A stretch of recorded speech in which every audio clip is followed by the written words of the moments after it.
So this event is different from all of the other LiDA colloquium that we usually do in a year, because we really want this first event to help foster connection and collaboration within the LiDA community. And we think that a necessary condition to do that is to really know more about what is going on in our LiDA community in terms of LiDA related projects. For that reason, and because when I started looking around and seeing what were the projects that we may want to showcase as projects that, again, members of our LiDA community are involved in, I came up with more than 20. And so I knew that we would not be able in an hour to go through all of them or to foster some kind of meaningful conversations. So what we decided to do was to actually divide those projects in some groups that have sort of common themes, and then have breakout rooms for each of those themes, within which you would have probably about 4 to 6 presentations of projects and the opportunity to then discuss, make connection with your work and with each other. In order to give time for making those connections, we asked everyone who is presenting or showcasing a project to really only keep their presentation to a maximum of 3 minutes. Obviously, you can't tell a lot in 3 minutes.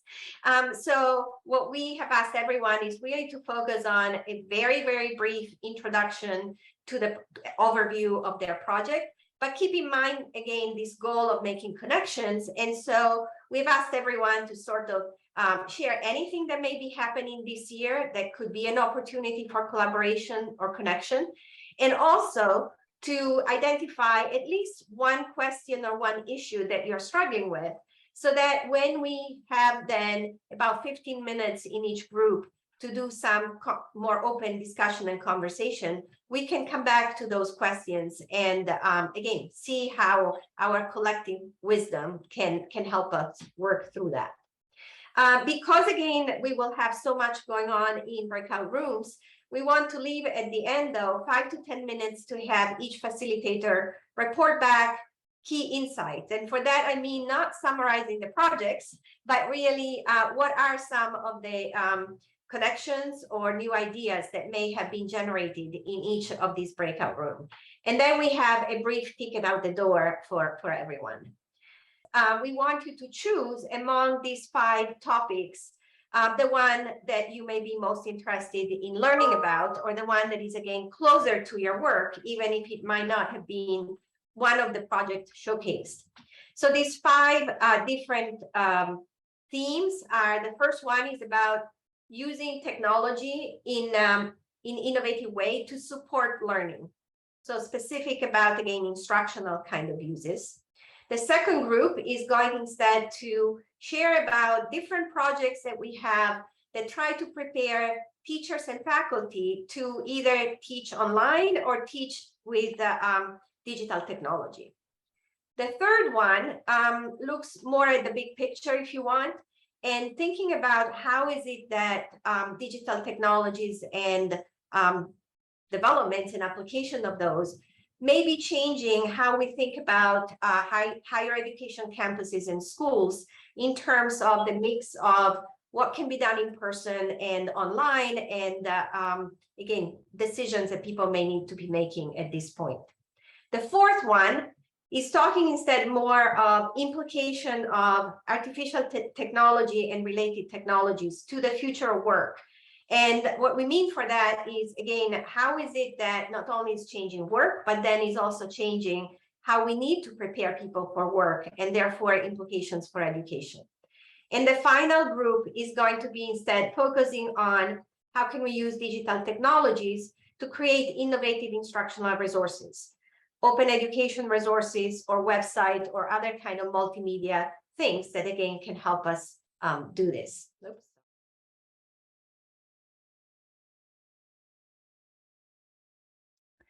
My project to share is about my dissertation. So my dissertation was on interest-driven language teaching and learning in formal language classroom. And when I say interest, I mean the nerdiness level of interest of students. And I'm using a word nerd in a very super positive way because I am proud to identify myself as one. So many students, as the graphic shows here, many students are engaged with their interest-driven activities out of the classroom, and they learn so much from those activities. So I really wanted to use those assets that they create out of the classroom. And my purpose was to bring students' expertise from their nerdiness into the formal classroom and enrich it by creating opportunities for them to connect it to their personal, academic, and professional needs and goals. So my approach, it was a design-based research. I considered 3 elements. First, I thought about what pop culture content do students personally like, enjoy, and regularly engaged in? Second, is that target content good for teaching and learning? And finally, is the teacher who is about to teach the class actually know the target content students are interested in? So by triangulating them, I noticed all my students are so much into some kind of English medium TV shows. So I brought them into my formal language classroom. The finding shows that students could interact with people who like the same show or who's interested in their favorite TV shows. So this created a feeling of fanishness, which isn't really a familiar term to find in the formal classroom, where students felt connected, listened, and appreciated.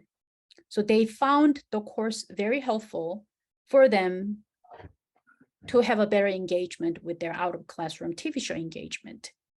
And this study showed how the formal learning space can be a great, important part of student overall interest-driven practices, not an isolated learning space. So my next step is to run more courses based on this course design with more various range of students, especially K-12, and also share the compatibility of this approach, interest-driven learning in the formal classroom, with more contemporary pedagogical approaches, such as culturally responsive teaching or universal design for learning. So that's it. That's all I have. So if you have any question, and I went through the Google Doc, and if you see the Google Doc, there's a little button that you can activate the table of content. And I saw your project and I see lots of room for collaboration. So I am really excited to our discussion session. So, and I know Emily has had enough of me talking about my dissertation, but I'm just gonna talk about it again. And yeah, so I'm doing my PhD dissertation on using virtual reality for teaching empathy in medical training. And I was, I first got introduced to this technology, like wearing the headsets and all the experiences that it provides maybe like 2 or 3 years ago. And I was amazed by the possibilities and the limitless, opportunities that it can provide, especially in teaching and learning in the medical field. And I looked into empathy specifically because research has shown that there is a decline in empathy through medical schools. As a medical professional myself, I know that this is not something that has been consistently being integrated in our curriculum or something that we were taught. It was sort of like, like an add-on or something that you get from your own experience as a physician or a medical professionals. So I was interested in looking into how virtual reality as a technology that provides this immersiveness capabilities and being able to have the first-person perspective of, embodying a virtual character and seeing through their eyes, and how this can be, it speaks to what you were saying about interest in learning, right? And bringing, what the students are interested in outside the classroom into the classroom. And VR now is, being picked up by a lot of people. It's very trendy. So I'm thinking like having a technology like this and using it for our benefit as educators can be really helpful. And so I did my study last year at the medical school with our first year medical students. And so what I did is it was at the miners library at the School of Medicine and Dentistry, and it was like a one-on-one training where students, it was voluntary, so students volunteer to participate in the study. So they would come in the VR classroom, put on the headset, and become a patient. And this is a software called Embodied Lab that I used that has like this library of different conditions that you can embody, like, a patient with Alzheimer's disease, dementia. They have others with hearing loss and visual field defects. And the one I used was on social isolation and loneliness in older adults patients. So they would put on the headset, they became a 72-year-old man, and they experienced life through his eyes. So what are the different challenges that he faces as he navigates life? He recently lost his wife, so he's depressed. He's not able to manage a lot of things that his wife used to do for him, like health insurance, getting medical, seeking medical care, even like buying groceries. And these are all things that as medical students and as health professionals, you don't think about when you see the patient, because usually when you see the patient, you're thinking about the disease and the symptoms, but there's a lot more going. There's a backstory for each patient. So, and as you can see here, so this is the software that I used called Embodied Labs. And once they put on the headset, they are completely isolated from the world around them. So they are immersed in this virtual environment, like in a bedroom, or like on the road, on the street, or like in a hospital, and they just lose awareness of the classroom and they become this patient. And I'm not sure if we have time to show this, but if somebody's interested and would like to see it, I'm more than happy to show you those as well. And this was my main research question. So how can immersive virtual training experience support the development of empathy and empathic communication in medical students? And my aim again was, to explore the technology, its uses, its effectiveness in improving empathy. And I did a mixed method study where it included surveys, pre and post testing, and also interviews with the patient, with the students, with my study participants. And as you can see here, these are some of the students. This is our, it's nothing fancy like the Studio X. It's just like a small VR little room, classroom that we have at the minors. So this is the setup we have. So students would come in, put on the headset, and like what's on the screen is what they see.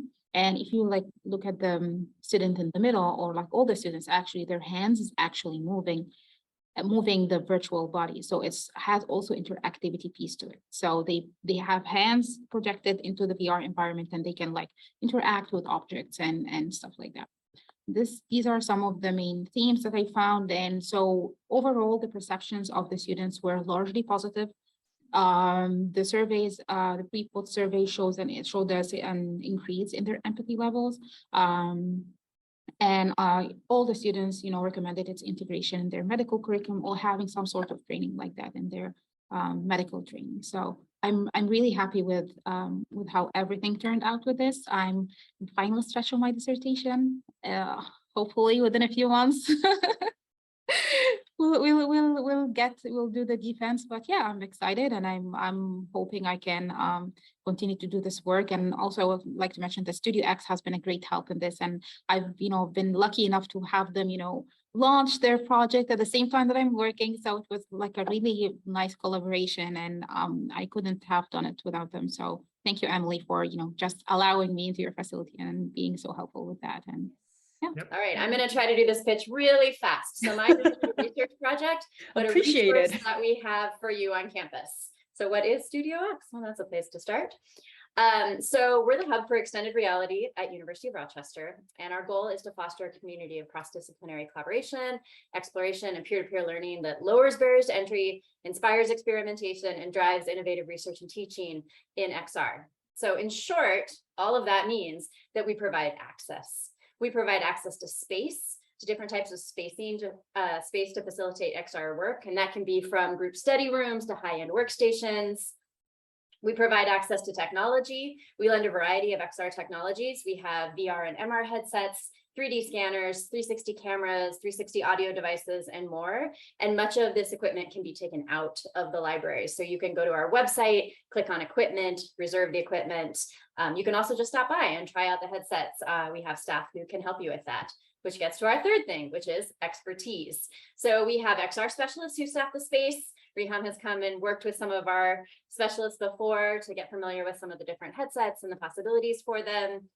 We teach a ton of workshops on hands-on tools, so you can build your skills in Unity and Blender. We also provide consultations and drop-in sessions. And then also we run a ton of workshops and events. So we have, they're often fun and engaging. For example, we have this VR Flappy Bird workshop in which the user becomes the bird and you create your own VR obstacle course, and you actually get to put in the headset and see the game you've created. And anyone can attend. You don't need to have prior experience with the technology. So wherever you're at, that's great. And then finally, so these are some of the events we have coming up. For example, most Friday afternoons around 1 o'clock, we have drop-in Fridays. That's what Riham did a talk for us last fall about her project. And our XR specialists are running tons of different workshops and events. So it just varies. Again, you can go to our website and look under events. And finally, we really want to encourage community. So we are based in the library, so everyone on campus can meet here, use our resources, and get excited about XR. And finally, lots of different ways you can get in contact with us. As I said, our website. You can join our Discord if you have questions. A lot of our XR specialists jump on the Discord and love to answer questions. We also have a listserv, Instagram, and Twitter. That's it. Okay.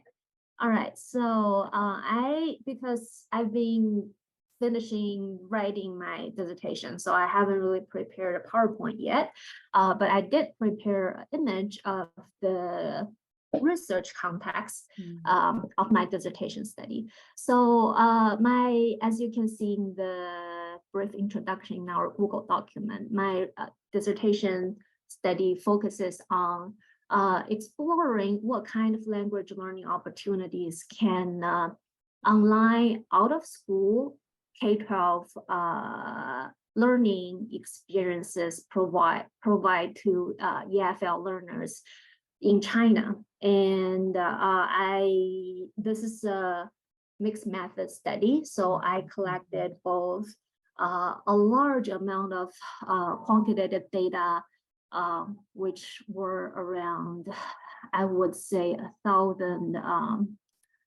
lessons. And I collected a lot of qualitative data, including interviews, class video observations, and surveys.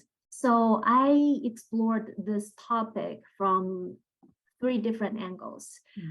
So as who are ESL or EFL person here might know or might be familiar with, I first try to take a look at the language learning opportunities from a pedagogy perspective. So especially from interactionist ESL or EFL teaching perspective, I explored what kind of intended and implemented and learned curriculum were there in the classroom and how did they influence the language learning opportunities.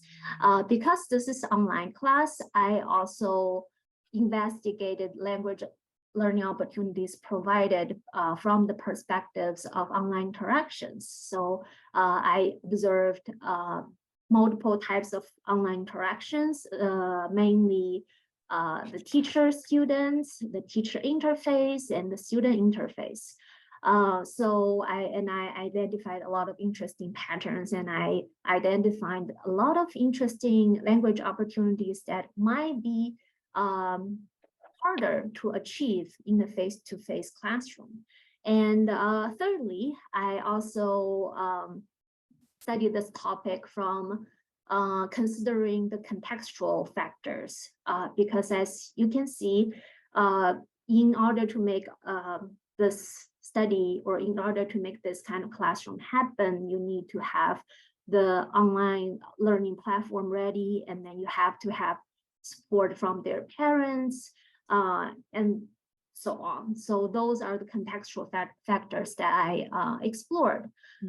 So generally speaking, there are several major findings that I established. The first one is because the pedagogy that I used, and probably they used, this nonprofit online learning academy used is content-based EFL teaching, which means that the teachers actually used a lot of learning materials that are not EFL learning, but English literacy learning. So, and I found there are a lot of valuable points from that I could draw from this pedagogy. And I found that using this kind of pedagogy was very helpful for creating various language learning opportunities. And in terms of online interactions, I want to especially highlight, as you can see in this picture, how teacher interface interactions and student interface interactions actually created a very effective collaborative learning space and a collaborated input and output opportunities. So one example that I would like to give you is when the students and the teachers practice their writing, the teachers actually used the online space to quickly, when the students were writing on their own, the teacher could go through their work online simultaneously while the students were writing. And the teachers could provide different oral or written feedbacks. And then later when they're all done, the teachers can actually very quickly collect the students' writing works and later share with the students, and they will use it as a collaborative input and do a lot of peer review.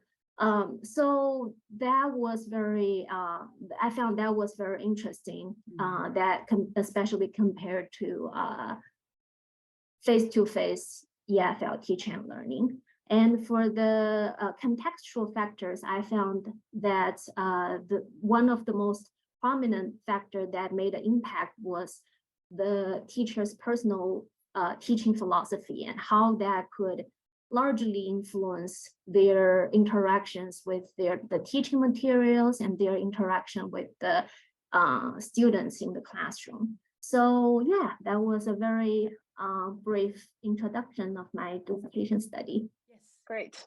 Hi everyone, my name is Xiaofei. I'm currently a fourth-year PhD student from the computer science department, and I'm especially working on empowering K-12 STEM education with machine learning. So basically our end goal is to support K-12 teachers and students to make use of the powerful machine learning as analysis tool to discover patterns from data in order to conduct some scientific discoveries in their STEM class. Like they can ask questions or generate hypotheses based on the data patterns. They can conduct experiment or do some data exploration with machine learning. And also they can interpret the patterns reviewed by machine learning. But this is challenging for them because using machine learning required a fair amount of advanced knowledge, especially some computing knowledge. So what we want to do here is to translate such overwhelming professional data visualization generated by machine learning into something more interesting and more accessible for young learners and novice learners. So here is something that is confusing for a kid. And but here we have a new data visualization. So by looking at this data visualization, they'll be able to see, oh, there are some patterns in these groups of faces. The upper faces, they all have like small eyes, happy mouth, lower eyebrows, and the bottom groups, they all share larger eyes, unhappy mouth, and more slant eyebrows and higher eyebrows as well. So what we did here is we utilized a visualization called face glyph data visualization, and it is translating each data attribute in this multi-dimensional data set into visual features. This is a data set about heart disease and some health attributes. And the attribute describing having heart disease or not is translated to mouth. So the happy mouth represents no heart disease, and the unhappy mouth represents having heart disease. And the age or BMI are translated to the slant of the eyebrows and the vertical height of the eyebrows.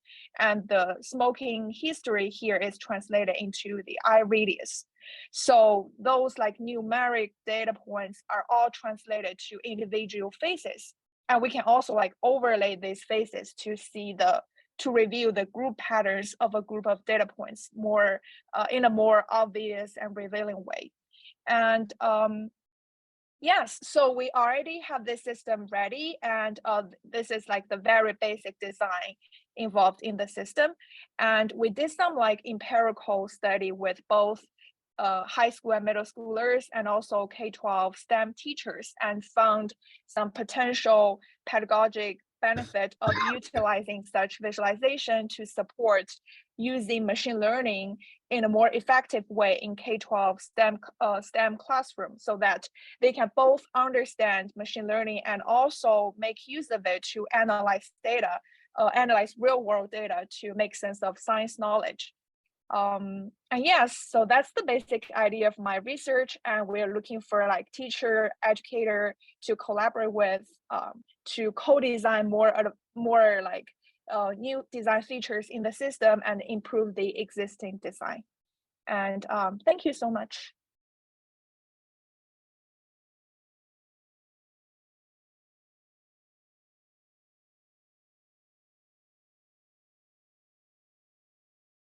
Okay.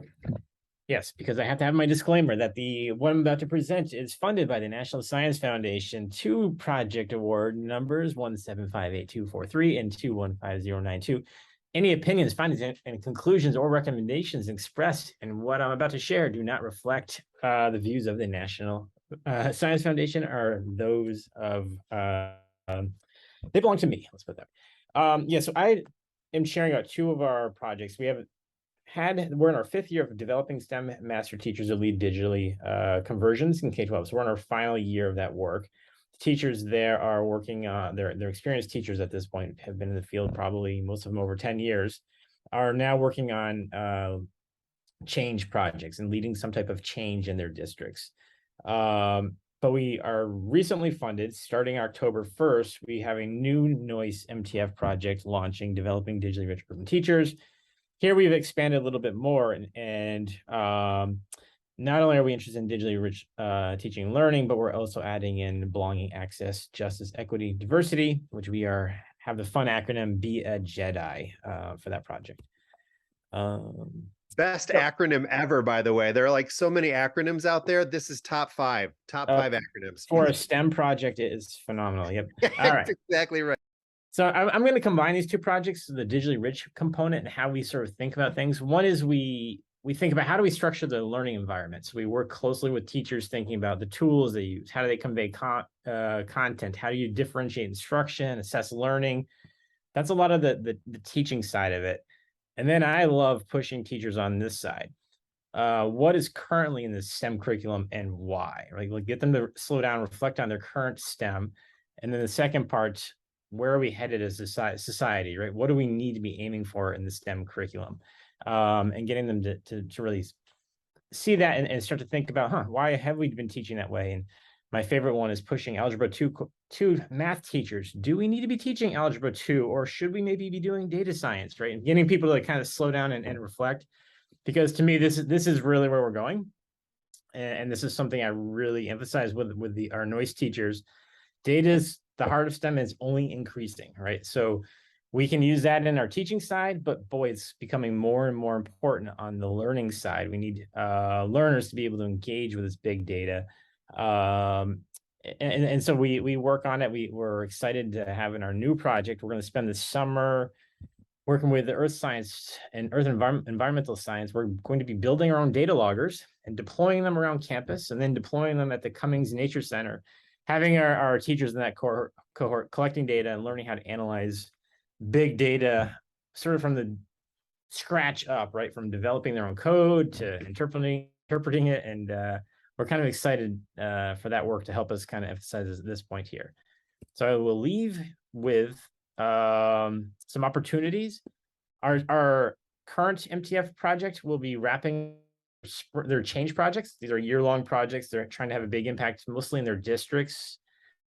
There'll be some type of event this spring, so we'll try to get word out, and you may be interested in hearing about the impact that they had in their home districts. And then this is really where we're at right now. We're starting October 1st. We're recruiting new teachers for our new project. Currently, we can pull in RCSD, Jamestown, and Elmira teachers. We're working to add Salamanca. I'm pronouncing that name wrong. And Salamanca. Salamanca, there it is. Yep.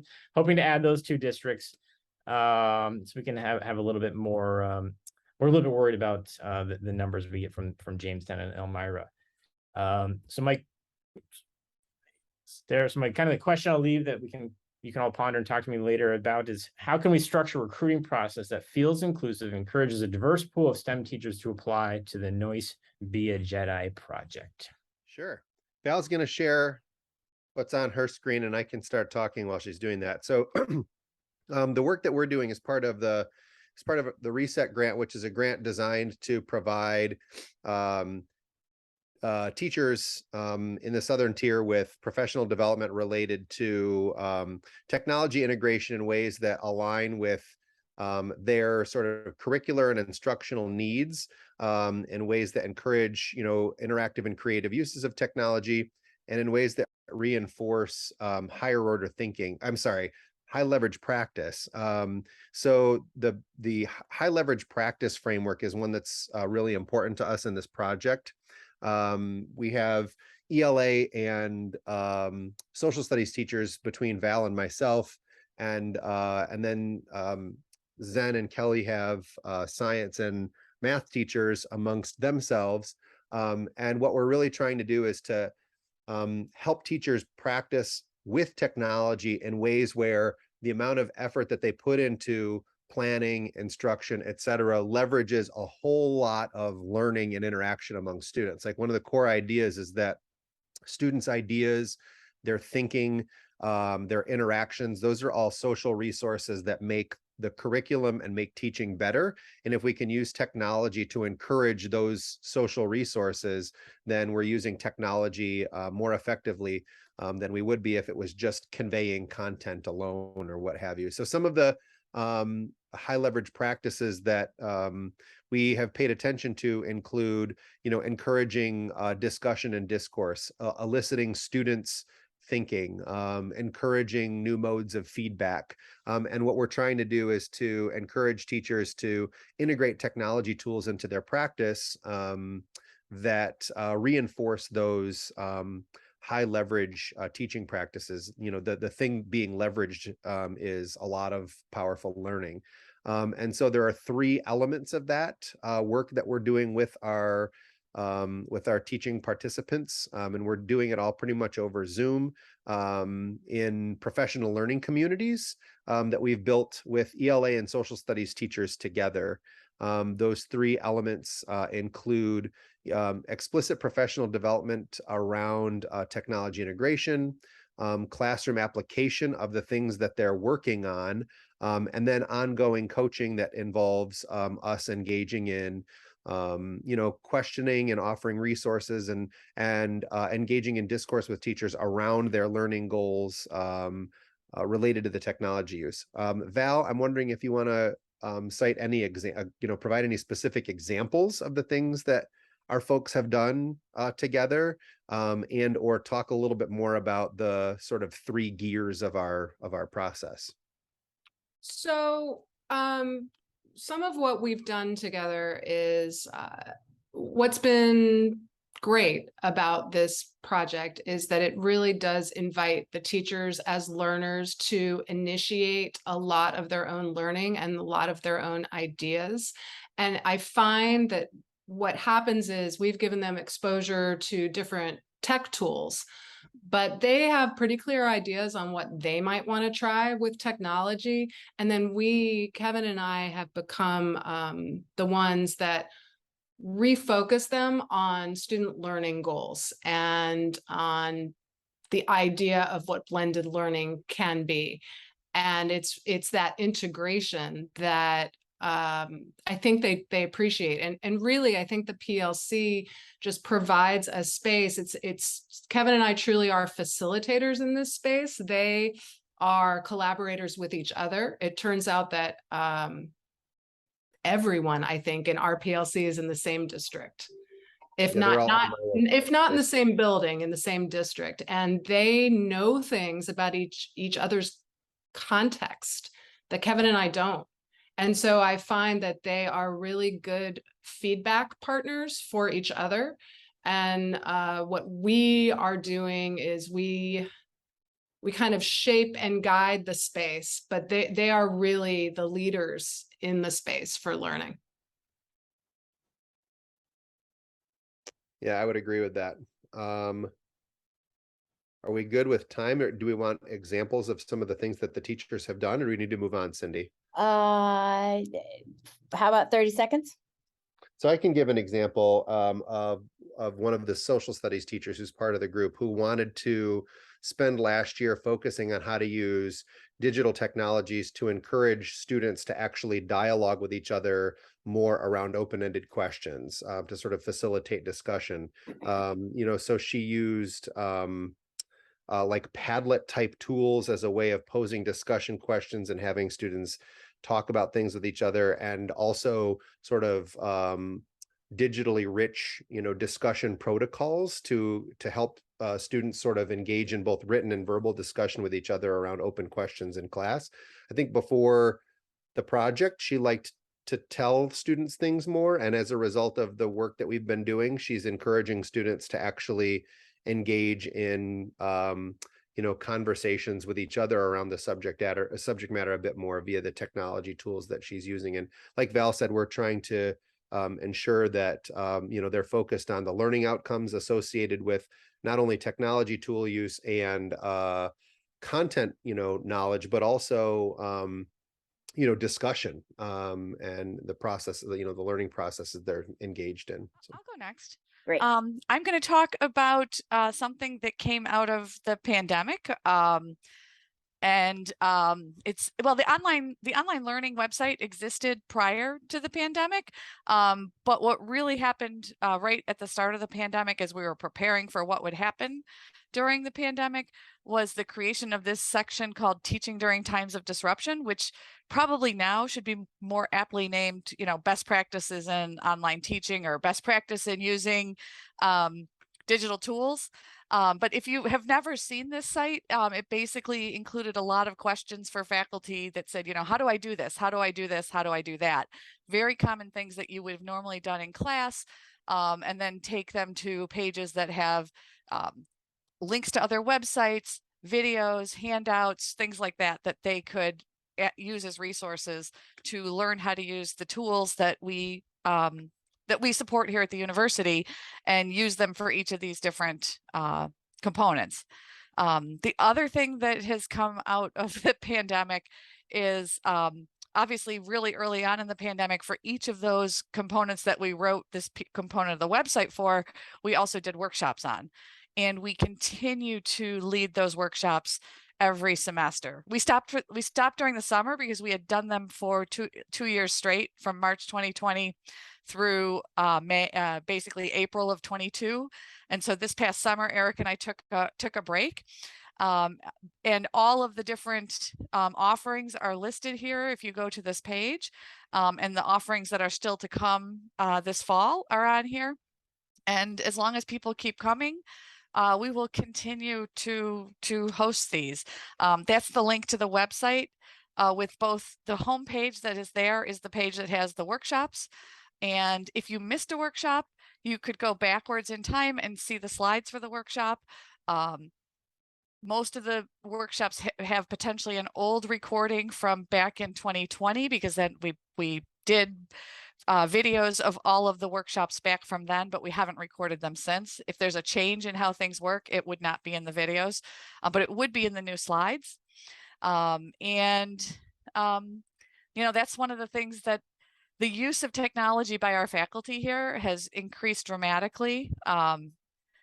So not just in Warner School, but across the entire, very much so in art sciences and engineering, in School of Medicine and Dentistry.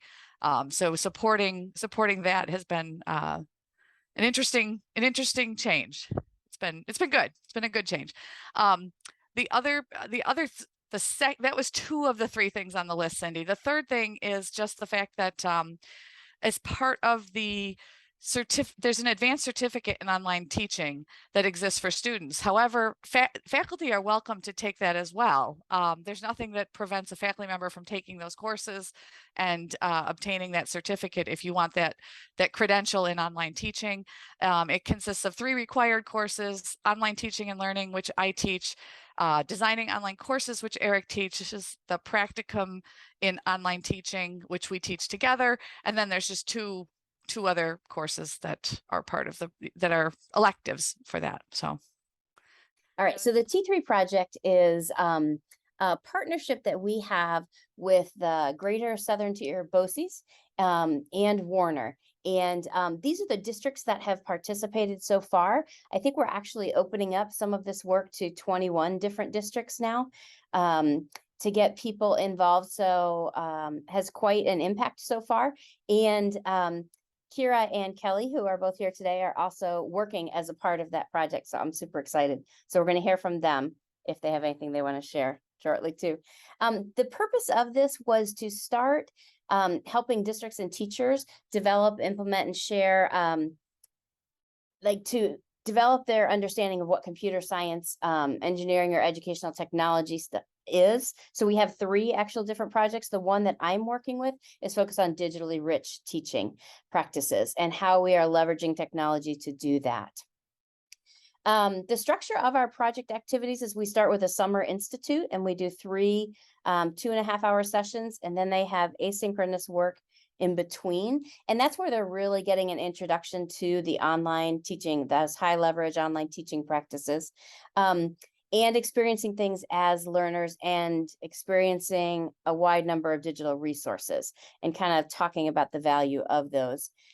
Then throughout the year, they're going to have 5, we're calling them monthly PLC meetings they will have a facilitator, and Kelly and Keirah are 2 of the facilitators. So they have a small group of people that they are working with throughout the year. They meet once a month and they go through and they focus on one of the high leverage teaching practices and how that's going for those teachers in their classroom. The teachers are often building lessons, and so they're kind of sharing what they're doing, but all through that lens of that one specific practice. A huge part of this is the fact that the teachers involved will be designing lessons and their instruction in their classroom. So that is a big part of the focus, is talking about them. What are they doing and helping them individually so that they feel more comfortable with those as they're going in their projects. We do have 2 whole group meetings, one in the fall and one in the winter, to kind of take some time to talk about common challenges and strategies across the group, and for a little bit more of learning about those high leverage teaching practices. We are also bringing in the computer science and digital fluency standards to this group also as more of an introduction in the T3 project. The computer science and engineering, I think, are focusing more heavily on those standards, but they do get a sense of what they are in this one. And then we culminate with a showcase event, and there's a QR code. I shared these slides. This takes you to the page where every teacher that's in there has made a short video of the presentation of kind of one of their highlighted lessons where they've incorporated digital resources. And that is put out there publicly on a BOCES website for to share. So other teachers can go in. They have attached like their lesson plans and any materials along with the video explaining what they're doing. Currently, our biggest challenge right now is we are recruiting for more people to participate. So if you know of anybody who is interested, this QR code takes you to a page where they can learn more about the project and all of that. So that's where we're at. Kelly and Keirah, is there anything you guys wanted to share about your experience as facilitators in that group? For last year, when we did it, my group was 5 teachers who for either teaching technology courses or science teacher. And the purpose was, in my group, we're trying not to teaching a lot of different various technology application, to try to have them the purpose of usage of technology. That's our goal was at the beginning. And then end up we pretty much finding each teacher led to their own purpose of technology. They pick one and then they targeting one to focus on how they could teach deeply. So it went pretty well.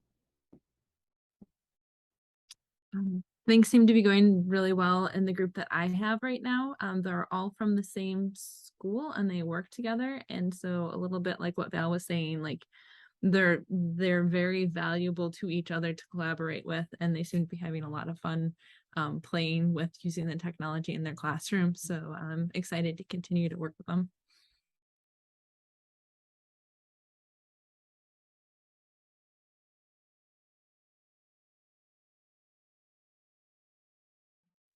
All right, so this talk is about looking at HyFlex learning. And so I'm going to just talk a little bit about it, know who would be in the room, but I'd start with what is HyFlex. So we're talking about in-person students, and then we're adding our online students. So at the same time, we have our in-person students and our remote students at the same time at the same class. And so January 2022, Warner received an internal IT grant looking at incorporating, thanks, Eric, incorporating some HyFlex technology. So looking at the swivel robots, which is the circle you see at top, and then also incorporating iPads and then utilizing the classroom technologies that are already there as well. And this partnership is with the Department of Pediatrics, the Department of Public Health, and Strong Center for Developmental Disabilities just came on as well, looking at how to make their fellowship HyFlex as well. So I'm just going to kind of overview, just because I only have 3 minutes, show you what a couple people are doing at Warner and how we're really focusing on different elements of HyFlex teaching to sort of figure out the strategies that work and the things that we sort of need to continue to troubleshoot. So this is Cyndi Carson. She's teaching the math methods course this fall. And she, if you can see in this picture, she's utilizing the individual iPads for individual instruction. So those are also connected to Zoom, and students have kind of clear view with their students to be able to interact with each other and to see faces a little bit better visibly. She's also working really closely with different stands to look at board work, because in math, you can see in the back, there's a lot of like concept writing. And so she's really working on how to make that really visible for the remote students while not being distracting for the in-person students. And she's playing with stands to do that. Scott McGinnis is teaching a mental health counseling class, and he is looking at using 2 swivels. So you can see in the picture, he has one on either end of the classroom, and he's looking at ways to increase dialogue with 2 swivels and how to continue the interaction of a large group discussion during HyFlex with the use of 2 swivels. And then I am teaching science methods, and this is one of my favorite pictures from a recent science experiment. So I'm really focusing on how to make cross-modality grouping work with the audio, with the visual.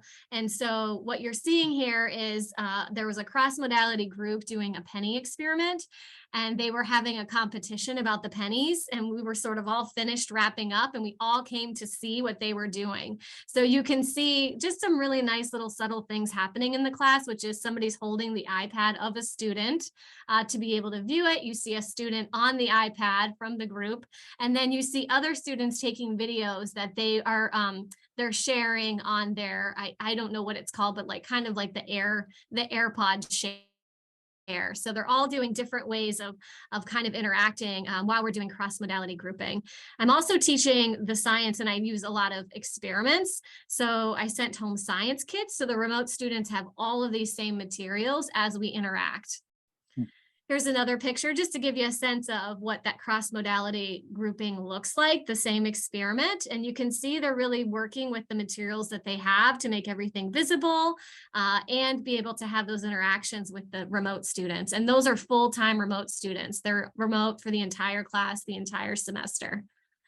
And so initial feedback, I think it's really positive. One of the students says, I thought the class was great, minus some tech hiccups.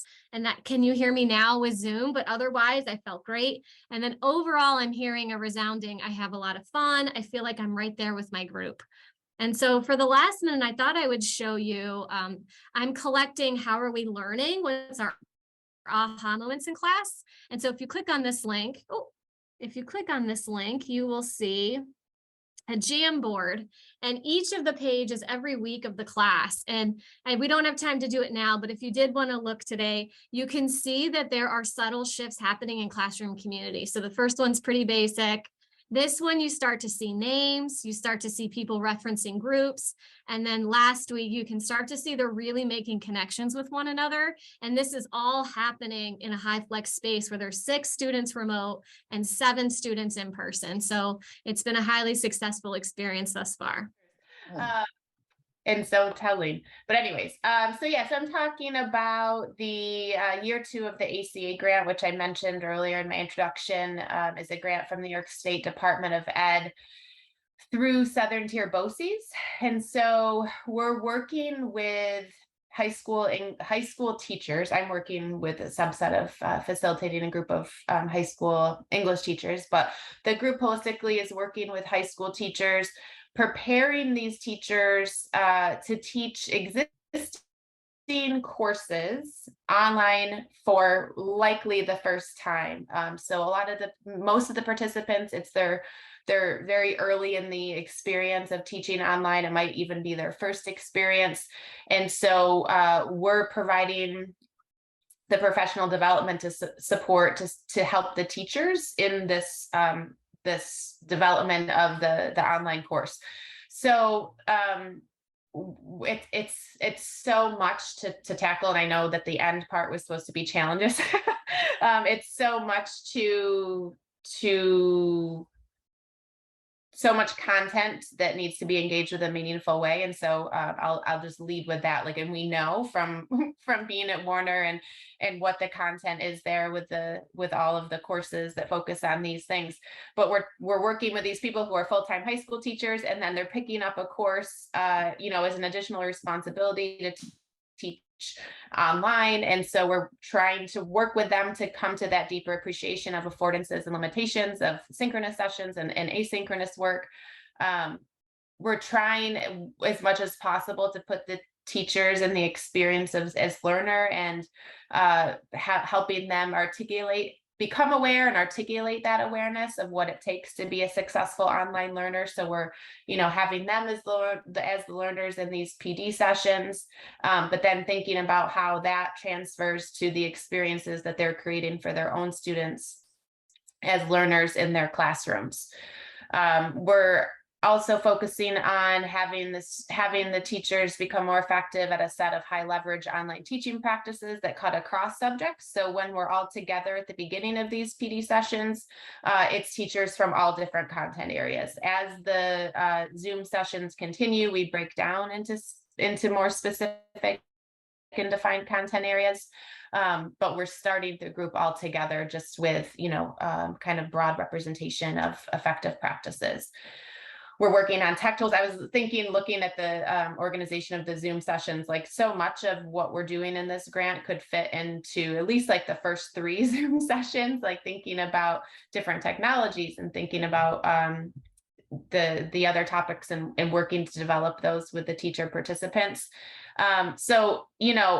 It's hard, and I'll move now to a little bit of the challenge, but knowing the kind of scaffolded experience that we went through at Warner, that I went through at Warner with the development of my first online course, right? And then trying to, replicate that experience in a meaningful way for these high school teachers. It's been difficult to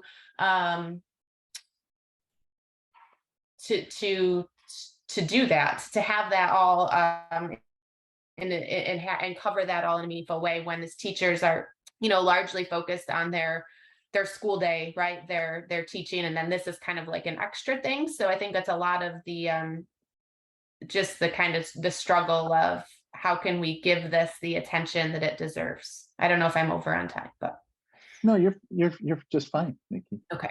Yeah. So when I was saying to you earlier, like I'm always thinking of you with that idea of don't build the airplane while you are flying it, because so often that's what I've experienced working with these teachers, is that they're building the airplane as they're flying it.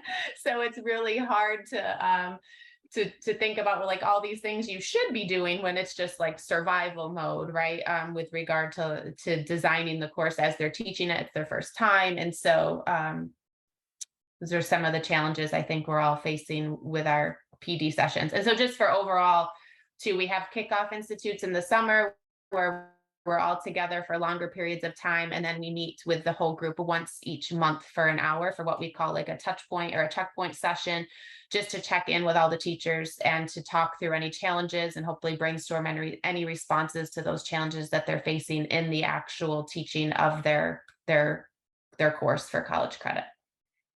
Yeah, so I think the connection for me to this topic, I would say what connects most is the work I've been doing with the Chloe research studies. And these, I'm one of 4 editors of this. These are national studies of online education in US higher education. We've got representation from public 2-year schools, public 4-year schools, private 4-year schools, and we capture lots of data around activities, plans, operations, current thinking about online education, and everything else related to it. It is the most recent study is the Chloe 7 report, and this was just released on August 9th. This is the group that makes up the Chloe research team. Chloe 7 here is the most recent study. And what I would tell you about this is I think this does capture the feedback from higher ed institutions that student interest has grown dramatically over the last 2 years. Probably not necessarily all that surprising to all of you, right? But what I would, oh, hi, Nicole. We can see you now. That's great. So yeah, so student interest has gone up. You're not shocked by that. But I think what was really interesting is a really bold prediction within the Chloe study this year. And it really relates to sort of looking forward at modality and this idea of what will delivery mode look like, in the next few years. So we just put a target out there of 2025. And I think what we're seeing here is that I think it's a bold prediction that very few students will be studying exclusively on campus in the future. You can see there's some variation of undergrad versus grad, but even with undergrads, it will really be the exception, and the norm will be some type of blended academic experience. So this is, to me, what I was relating, to this topic in terms of, the sort of the research work that I've been doing. We can talk about, factors that, or areas that I think will require the attention of higher education leaders. For example, issues like institutional readiness for this. We certainly can talk about student support. And I would say another one that I think is really relevant that institutional leaders will need to be thinking about is faculty development. And here I might even suggest that there is it's probably a good step to initially do an assessment of where the faculty are at this point. And in this case, I would tell you that that's something that we've been doing here at the University of Rochester this last spring and summer. So I spent a good chunk of the summer actually analyzing a lot of data from almost 700 faculty at the university about their experience, their attitudes, what they're thinking about, what they think about in terms of student expectations and so forth. So I've got a couple more charts. You guys can this one relates to the comment about student interest growing, different types of faculty development in terms of priorities. So this is sort of just sharing a little bit of data out of the Chloe study. Faculty development related to instructional design, specifically online teaching, quality assurance standards, accessibility, design, technology issues. And this jumps over to the type of assessment that we, of our faculty that I was just talking about in terms of, a study here at the University of Rochester. This is one that I find pretty interesting, which is, sort of a before and after. And as I said in the faculty meeting recently, you have to forgive me for the after. It probably should be in quotes to think that we're really after the pandemic, but it's kind of like where we are right now, 2 years later. And you can see the interest, there were faculty that were, teaching online before, but it was around, 14%. But 2 years later, asking the faculty, will you teach online going forward? And we're over 50%. It's like 52%. So it's more than tripled in a 2-year period. It does vary by school, but you can see there's growth in every one of our schools. This gets into the variety. So I'm jumping back to the student services. Lots of different areas, and we're getting data. We're collecting data around whether the services are integrated, meaning that the same services are provided to on-campus students as well as online students, or whether they're separated and you get different services. So that's one issue.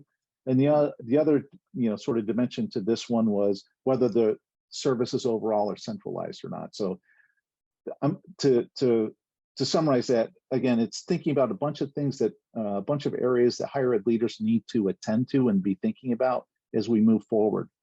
Institutional readiness, student support, faculty development.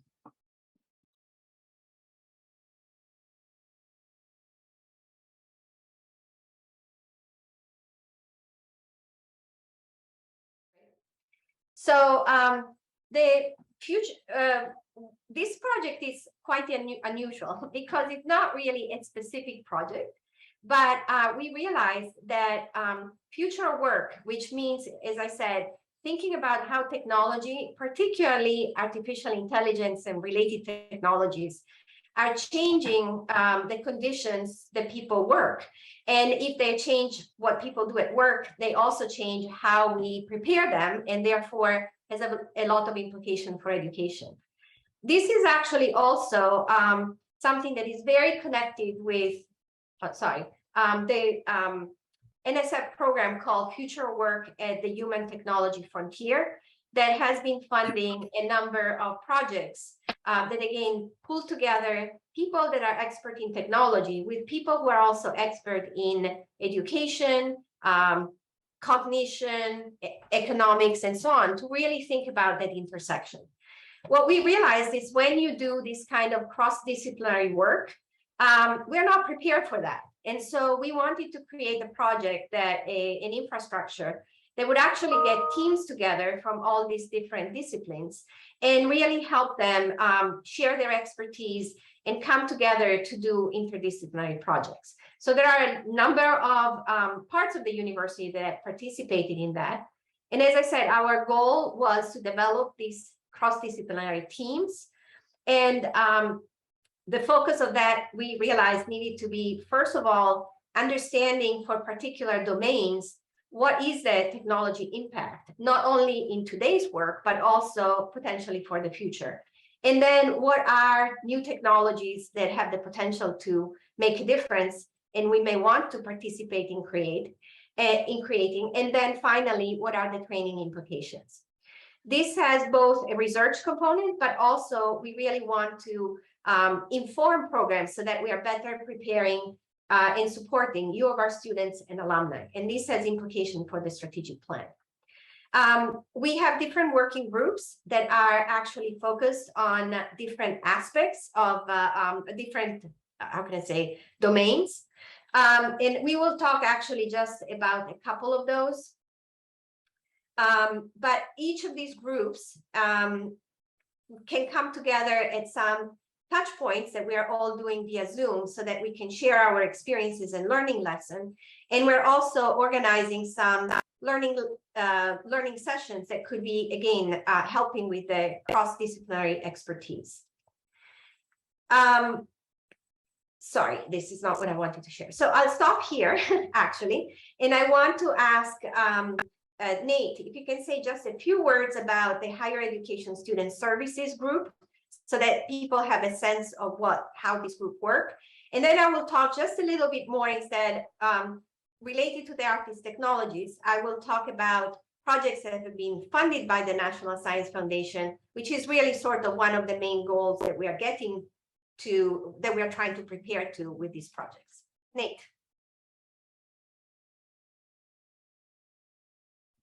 Good afternoon, everybody.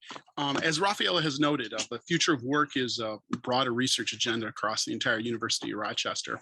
And I'm part of a working group along with colleagues here who are on the call. I'm looking at the boxes here, Hollywood Square Style, Kathy, Megan, and Andrea, along with Raffaella, who are working hard to explore the role of student affairs in the entire student experience, and specifically understanding the ways in which technology and rapid shifts in emerging technologies are affecting not only the delivery of student services, but also the entire student experience. So in particular, we're looking at the ways in which artificial intelligence can transform the student experience, making it on one hand more personable, perhaps even more equitable, very much tapping into the promise of artificial intelligence from a perspective of student experience, whether it be with respect to advising, whether it be with respect to broader counseling, whether it be with respect to residential life. So those are some of the broader issues that we're exploring, specifically with higher education services and student services and student affairs. One last thing that I'll note is that we're fortunate that we actually have a rich case study designed, which is going through IRB right now. We'll be conducting interviews, speaking with a host of student affairs and student services professionals, and then following that up with IT professionals to then better understand what are the implications from an IT policy perspective concerning, say, data privacy as it relates to the sort of data requirements that really enable a rich experience of artificial intelligence. Thank you, Nate. You were really very synthetic. And I hope you got a sense that, again, this kind of group is really looking at use of technology for education that are quite different from just instructional technology, as we are really looking at all these other aspects, admission, academic advising, career advising, and so on, that, again, complement the academic experience for students, but are equally important for their success. So I will just now talk a moment instead about how one of these groups has really got sort of the big prize of being able to get an award from the National Science Foundation Future Work at the Human Technology Frontier grant. We actually were able to get first a planning grant from them to study in particular artist technologies. But before I say something about that, I just wanted to say that, again, this is one of NSF 10 big ideas, and they're really interested in advancing the understanding of future work on many different dimensions, not only how work will change, what is technology that can help change that, what would it mean for the individuals working there, particularly their preparation, and always with the lens of equity and inclusion. And they recognize, again, that they want a multidisciplinary team to do that. So we started with a planning grant 2 years ago to study how artist technologies, which are individuals working at the intersection of art and technology, might benefit from application of artificial intelligence and virtual and augmented reality in their work, as well as, again, developing our team cross-disciplinary expertise. Our questions were from the technology side: what are currently unmet need or pain points that could be addressed by new technologies? Regarding the future worker, how can we best prepare artist technologies so that they can be successful in their expected roles? And finally, about future works, what would it take for creating a more equitable, inclusive, and supporting working environment for future artist technologies? Our work included customer interviews with more than 40 artist technologies, so that we really could get a sense of, again, what were their pain points, the possibilities, their careers, and so on. A big work was writing an NSF grant that could be competitive, but we also created a website, and you have a link in the navigator, so you can see some of the things that we learned from that. And as I said, we did write this grant in February. In March, and we just learned a couple of weeks ago that we were funded. And this is much more sophisticated and focused than our planning grants.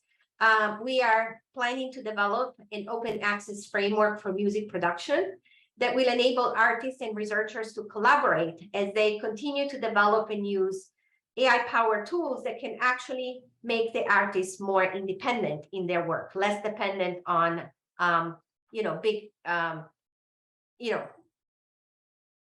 big companies to disseminate their work. But also we recognize that we need to develop musicians that are willing and able to use these tools. And so that is where the non-technical part of our work will be. And again, I'll stop.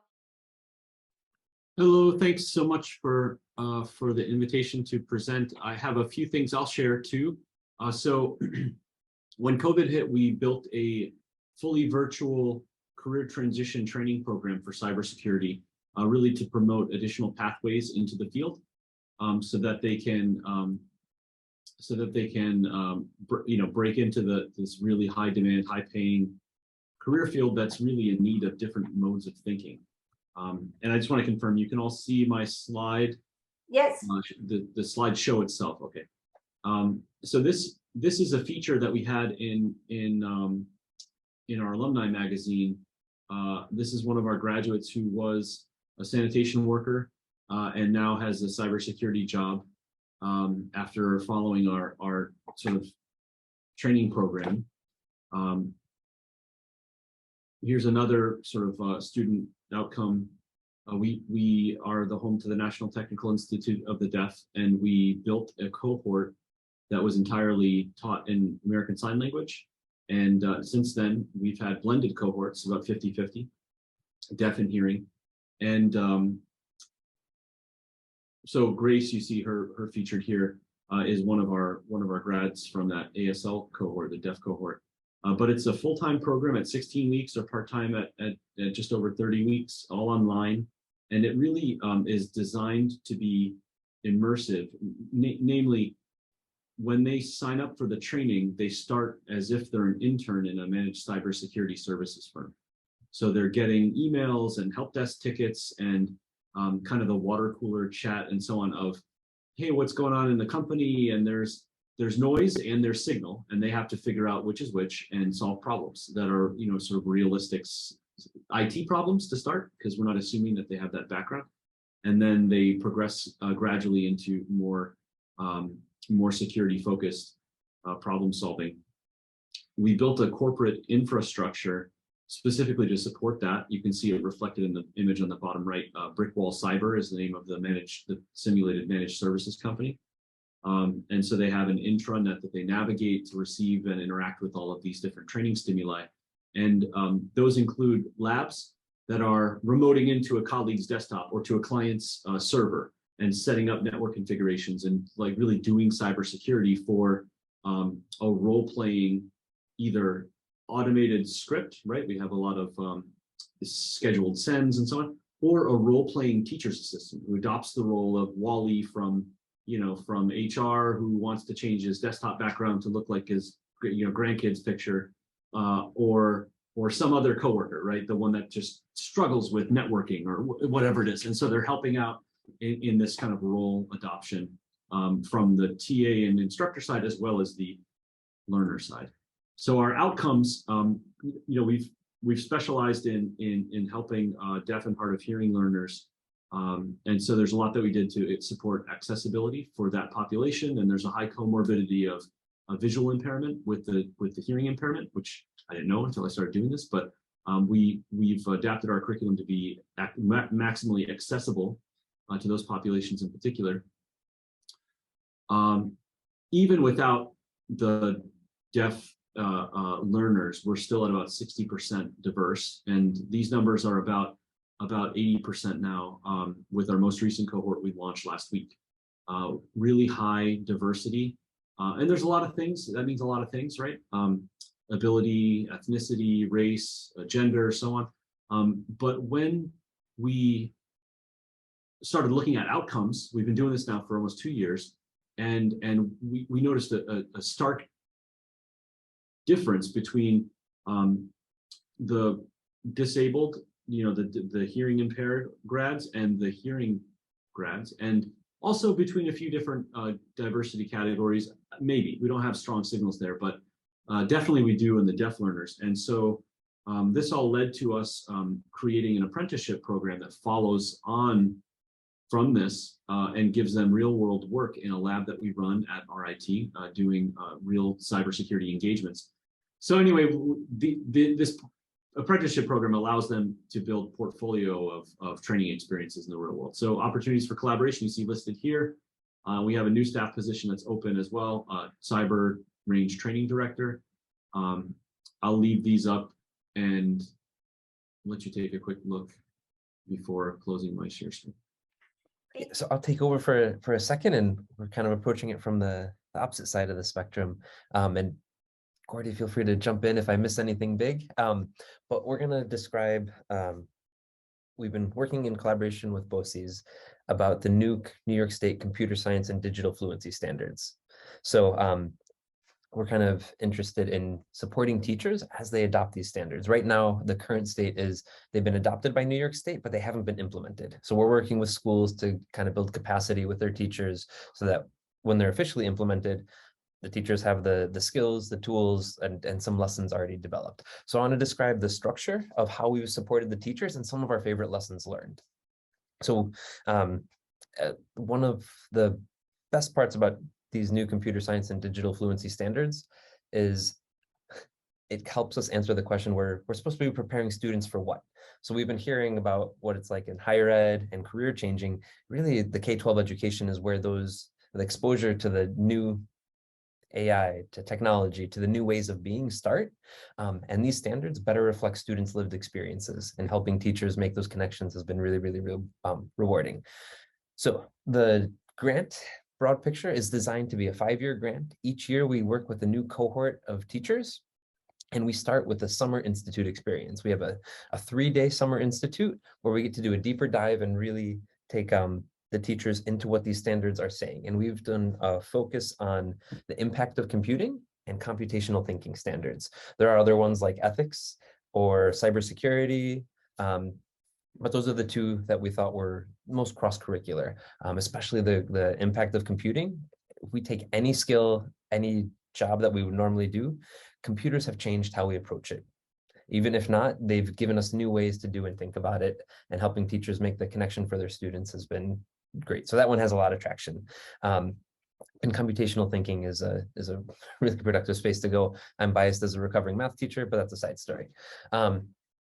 So we have 3 days to do a deeper dive. The teachers have experiences with all of the standards. So impact of computing, computational thinking. They get to solve problems that we want them to explore for themselves as learners before they even start designing lessons. And then they really think about, how do these new standards intersect with what they're already doing? And they start designing lessons for that.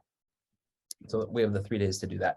Then once the year starts, we have 2 groups of teachers, but we meet either monthly or every other month, depending which group you're in, and we support the implementation of these standards. So they're working with a mentor who's had K-12 experience with the computer science and digital fluency standards, and we get to unpack how's it going, and we make a little PLC.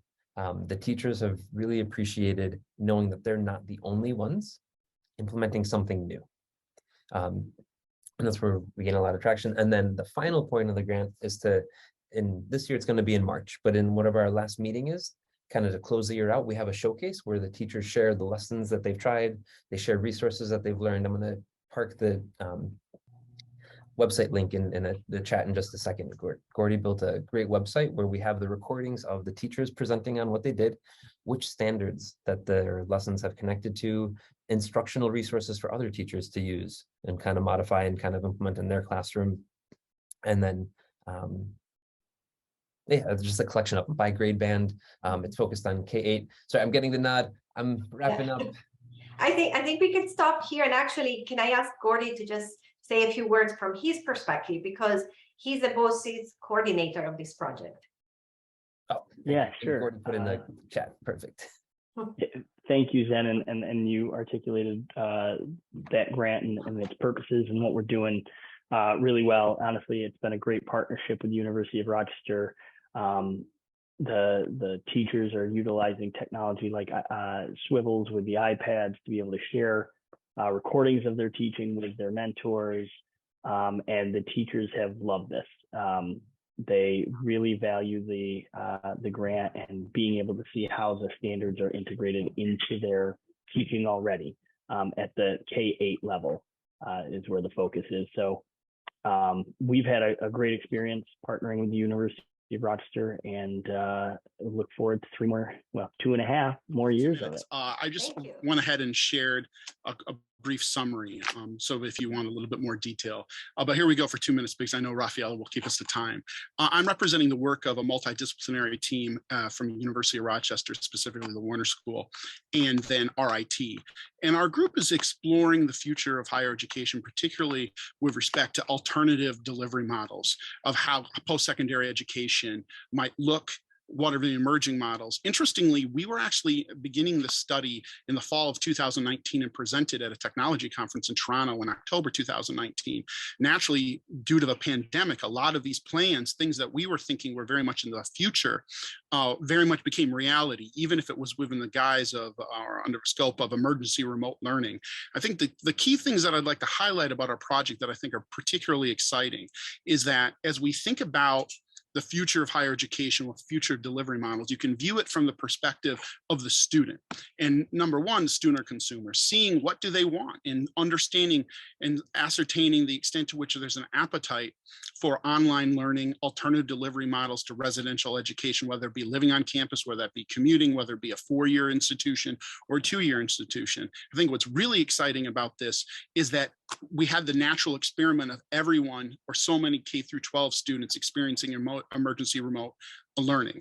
Then in addition to a supply side, we also have a demand side, we have a supply side, which are what are the organizations that are offering these forms of higher education, whether it be traditional incumbent organizations such as community colleges, 4-year institutions in a host of respects, or what about emerging models such as could it be a new entrant such as a Google or an Amazon, or it could be also nonprofits or for-profit startups. A couple things that I want to just note about the project before wrapping up, because I know I'm coming close on time, is that we had the luxury of really using our network at the Warner School to interview well over 100 students, school counselors, some parents, some other teachers, in getting a feel for, well, what was their experience with online learning? And I think what's really important about this is that we're not so much making a judgment as to whether online learning was bad or good with respect to emergency and remote teaching during the pandemic. It's more, how did that experience then imprint and shape the attitudes of the future students of higher education? If we, on one hand, have this belief that the future will be largely online, and we had a whole host of future customers, if you will, experience online learning and have a bad perception of it, even within the caveat of it being the pandemic, what does that mean in the medium term for alternative delivery models of higher education? So I think that is a useful summary for a stimulator conversation. Thank you.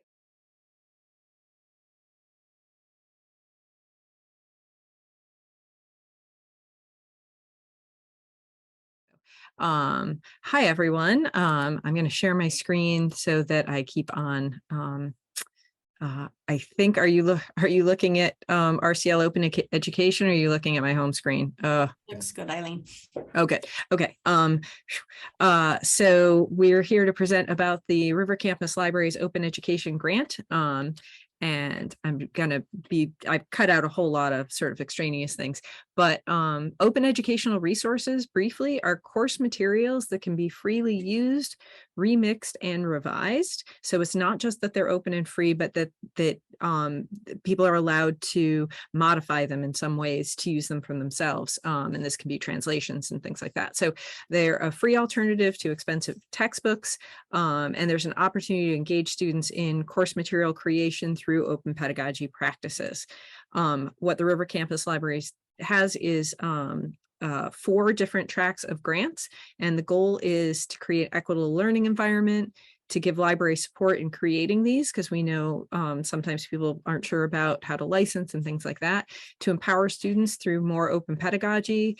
We want the University of Rochester to be to give back to the OER, the open education resources and open pedagogy community. And we want to celebrate the success of the excellent teaching and learning that's happening on campus.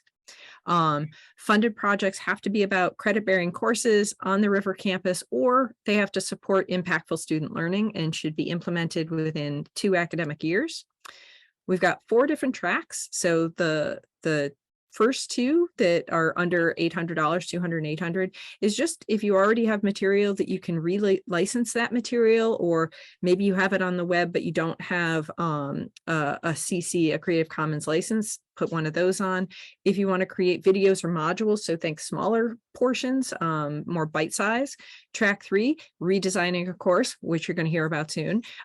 Track 4, up to $4,000, creating an OER book or textbook, which you will also hear about. We have things on our library.rochester.edu services open grant. There's my thing reminding me that I've talked almost enough. And we've got lots of things that we can share in terms of questions. So really the library is putting some money forward to help. It doesn't nearly pay for people's work, but just to support and maybe incentivize a little bit, taking something maybe they're already using and offering it to the world. So we were on track 3, and the course that was redesigned was the Addictions Counseling and Prevention course, which trains developing mental health counselors to be able to work with the addicted population. And what we did is we made that course completely open education so that it became cost neutral for our students. But I also employed 1 doctoral student, Kyle Sullivan, and 5 master's students to help with the creation of that content as well. And the reason why I went that road with it is because I wanted to create some more opportunities for our master's students, because there are a few of them who are interested in furthering their graduate studies. And I wanted to help them develop a relationship with a faculty member and get exposed to what it's like to do a little bit of course design, and also have something that they could attach to their name once they're applying to other graduate institutions. And Eileen has been an integral part in helping us take all of the materials for that course and providing them online through the UR research course, the UR research database.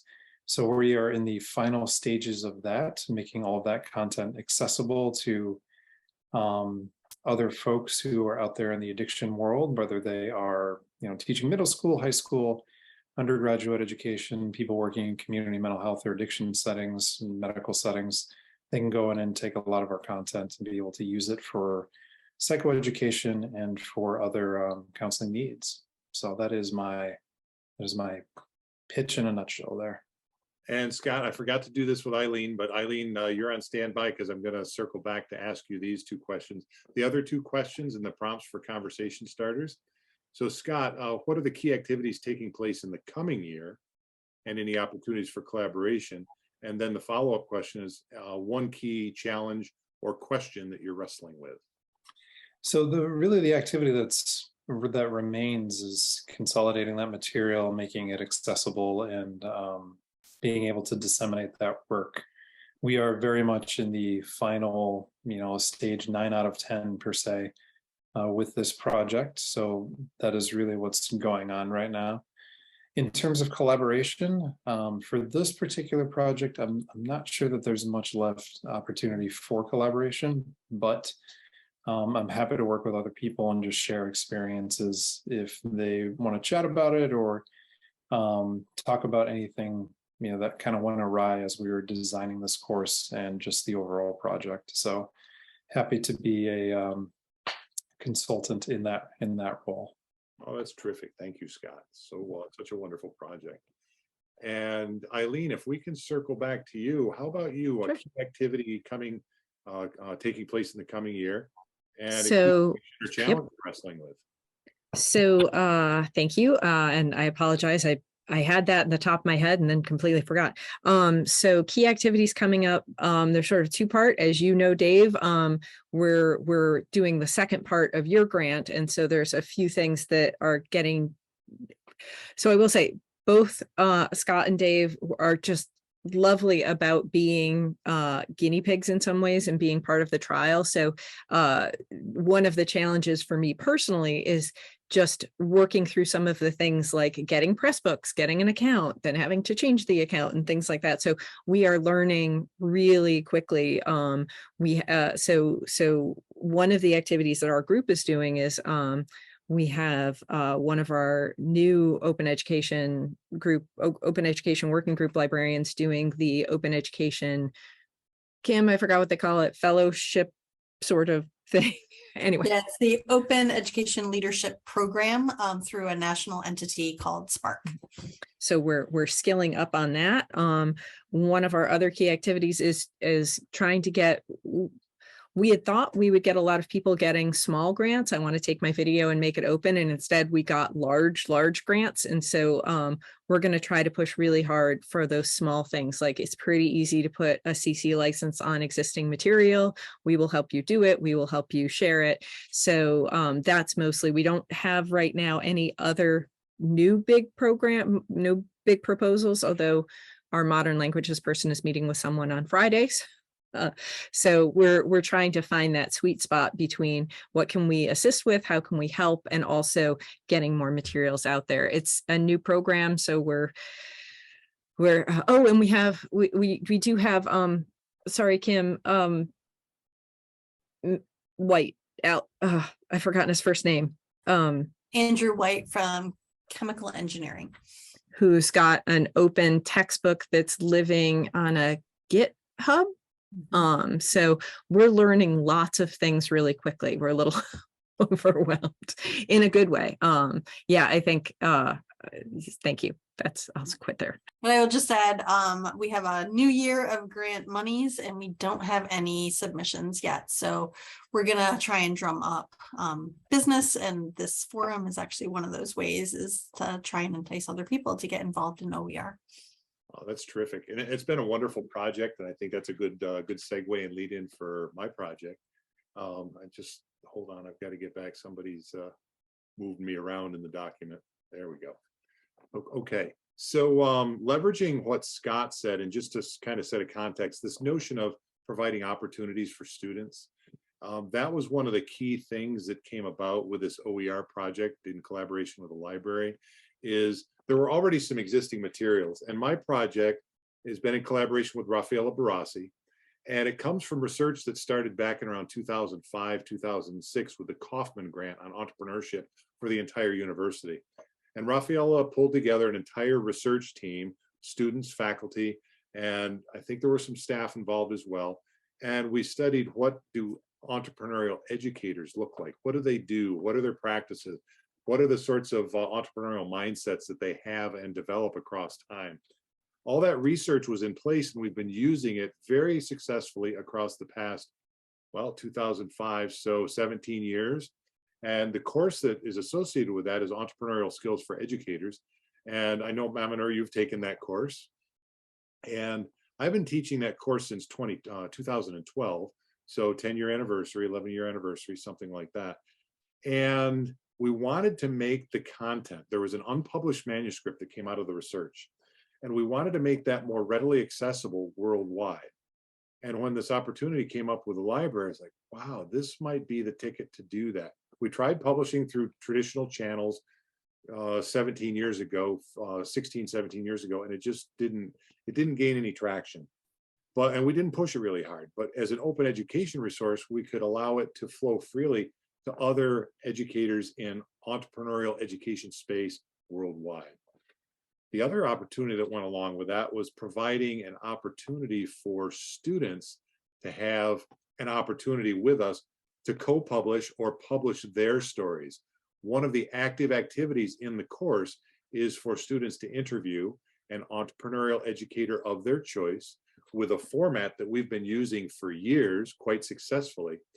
And with a little bit of tweaking, that lent itself to being incorporated into the OER resource so that students during their interview, following a set of guidelines and a template that we've created, and we have several already, but they could extend their interview a little bit beyond the regular course assignment, and then that could be an accompanying document for the open education resource that we've published with this previously unpublished manuscript. Now it's a published book in Press Books.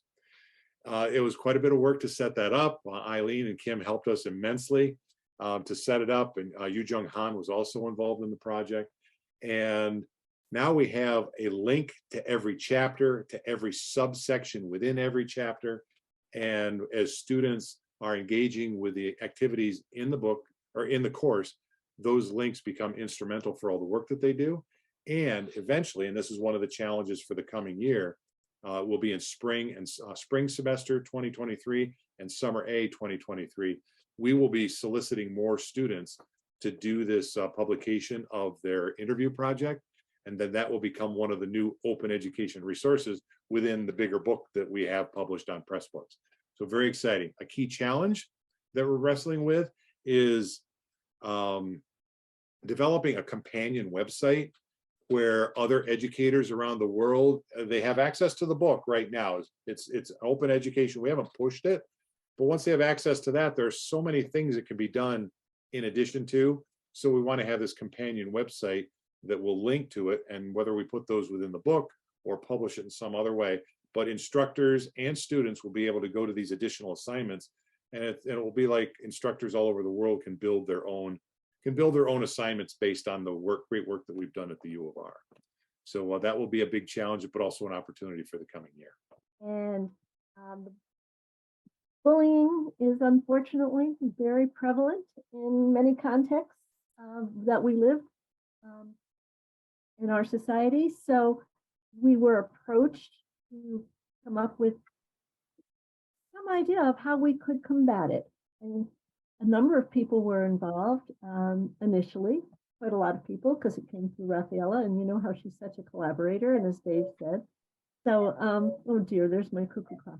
But so anyway, if they dragged me in, that I would be all about literacy, and sure enough, I fortunately support the idea that literacy can combat bullying in lots of ways, because empathy is developed, education is developed, understanding is developed by using literacy. So we've been doing this now for 5 years. So this is kind of where we've evolved. And at this website, which hasn't gone live, which is a little frustrating, but that's one of our goals, to answer your second question of where we're headed, is to fine tune this and to continue to disseminate the information and to get it live. But you can see that, for example, we have, if you look at readings, we have, and they're not coming through, I don't know why, hundreds of books, and on the books offer activities, the description of the books, all sorts of lesson plans that people can use the different books. Let's see what happens if I show you the bullying card. These are. It looks like it's live now. I'm going to interrupt only to say I just sneaked in and it looks like it's working. Well, it does work, but we haven't really given out the website. In fact, I was going to put that website out there. So knock yourself out, and I'm thankful that you've done so. It's not a secret. It's just that we're still fine tuning things, and hopefully you can see the readings, because the readings there are hundreds of books. Sorry to interrupt, but if you go to the right column and then you select that sort by, and if you use whatever sorting criteria you would like to, then the readings will come out. If you scroll down a little bit, not I'm doing the readings. If you go to the readings, and then you scroll down, sort by. Yes. No, I see. Yes, I see. So, for example, we can go through titles. Is what you're saying, and you'll see. That's one of the areas we still need to fine tune, because there are multiple categories, and some of them are not correct. But thank you, Emily. I so appreciate it, because you are a pro at it. And one of the requests has been, and I'm off off my chart, so I don't want to go over time, but we've shared this now at a number of conventions and many venues with teachers, and they're asking for more high school material. So that's what we're doing currently. We also have videos and websites, and there's a research brief that Valerie Marsh has done.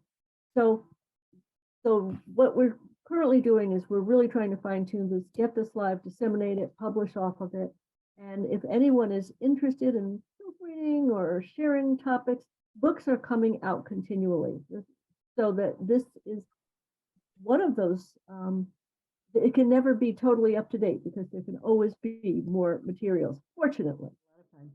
The Moskowitz Foundation has been very generous to me. And one of the people that I work with on both of these grants is Dr. Moskowitz's daughter and Laura, and we've worked together now for 5 years. She knows my passion for reading. And to paraphrase that famous poem,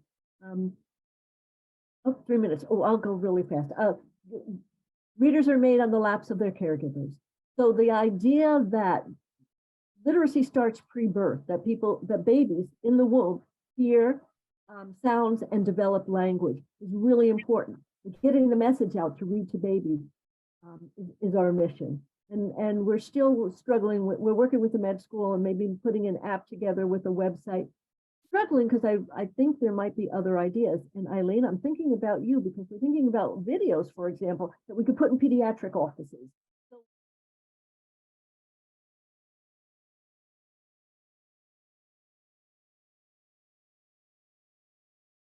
So our breakout room was talking about innovative uses of digital technologies to support learning. And I was really impressed how all the projects that have been shared in our breakout room really uses digital technology to support learning in an innovative way. And when I say supportive, we all agreed that the projects shared in our room are not just replacing the pre-existing practices, teaching learning practices with new technology, like new cool tools, but we are actually looking for ways to amplify and even transform how learning and teaching happens with the aids of technology and digital tools.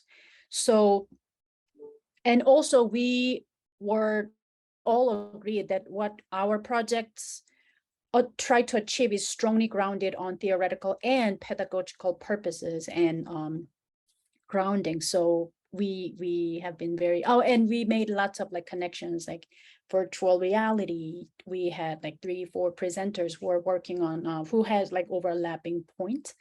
So yeah, it was a very meaningful time for all the people in our group. Thank you. Sure. Thank you, Yuja. So our group was focused on preparing digitally rich teachers and faculty. And I think one of the big common things that we saw across these projects is everyone has a piece of a part of the project is about supporting, bringing collaboration, building a community, but offering guidance. So there's learning experiences, there's community, small group times, there's coaching, a lot of that stuff going on. We talked about how the work that Lisa and Eric are doing with the faculty, how so many people have taken that, and then some of these projects are kind of like, we're able to launch and be built on the work that they are doing because of what we learned from doing those things into our other work. One interesting connection we saw is that a lot of these projects deal with the Southern Tier schools. And so we know that there's something very significant, it seems to be, in terms of digitally rich teaching going on with the Southern Tier BOCES. And they've been a wonderful collaboration for us. But it got us thinking about what are other regional organizations across the state that maybe we could try to think about what collaborations we could build there for some of our work. A common challenge that has come up is recruitment. I think that was something all of us have been talking about, how to recruit, especially when we're recruiting from the teaching population that is definitely struggling with a lot of stresses in their own situation and a little bit of burnout.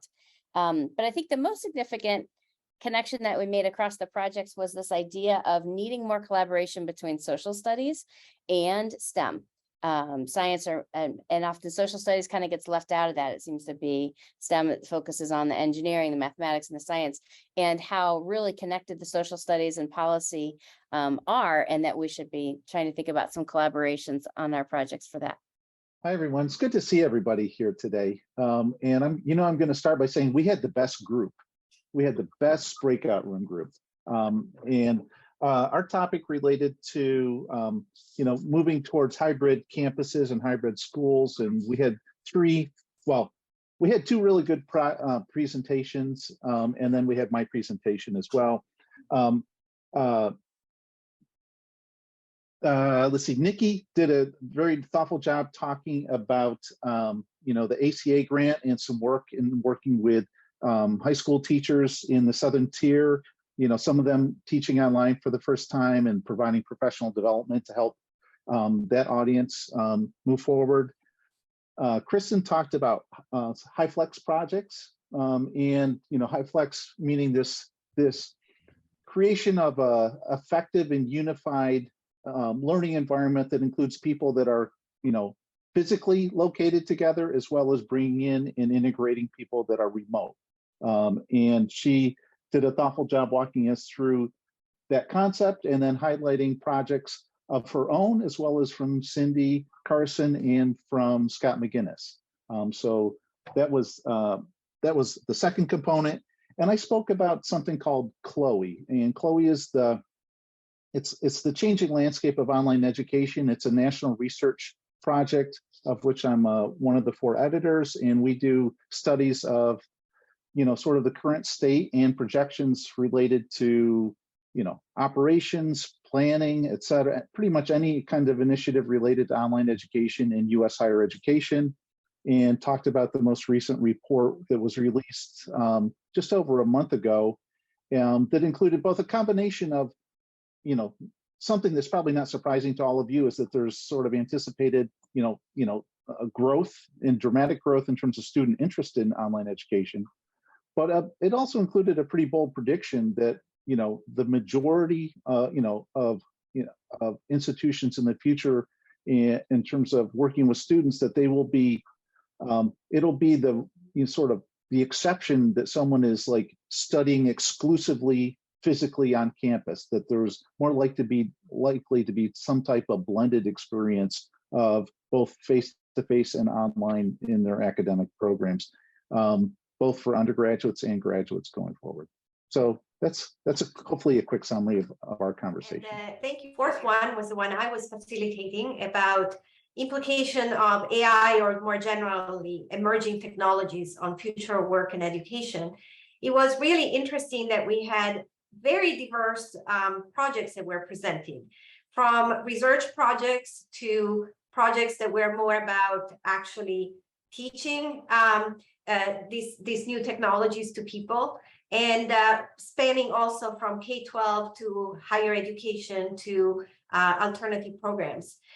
It was really interesting to find connections among those diverse contexts. And the 2 things that I would like to report back to, one is the challenge I think we all have about how do you prepare a future worker to really leverage the power of artificial intelligence and these other technologies. We can't all be experts in it, but what do musicians or teachers or other people need to know about these new technologies so that they can appreciate the potential and use it in their work? And the other issue we started discussing was that a lot of the new opportunities for learning, especially in the technology field, seem to be online. And at the same time, the pandemic created a really strong resistance to that. And so how are we going to deal with that? Okay, so we had a great conversation, as it sounds like all the other groups did as well. And I've narrowed it into outcomes, themes, and impact and potential future impact. So 2 of the outcomes that came out of our conversation are, there's a potential for developing sustainability. First of all, our project was using digital technologies to create innovative instructional resources. And one of the 2 of the key outcomes from that is looking at developing sustainability of the processes, but also extending and promoting access to the valuable resources that we've created.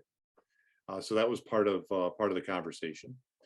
Thematic within the conversation were opportunities for students to connect and be engaged with the projects that faculty and collaborators like the library and staff from the library have presented, and also opportunities for funded projects with external funders around literacy and how these have provided exciting opportunities for growth and creative expression by students in their doctoral work.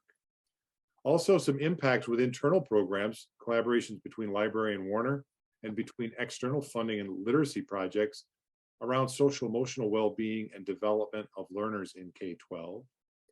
And also, one of the folks in the group brought up, and we had a conversation around this, the potential future impact on instructional design at both higher ed and in K-12 levels.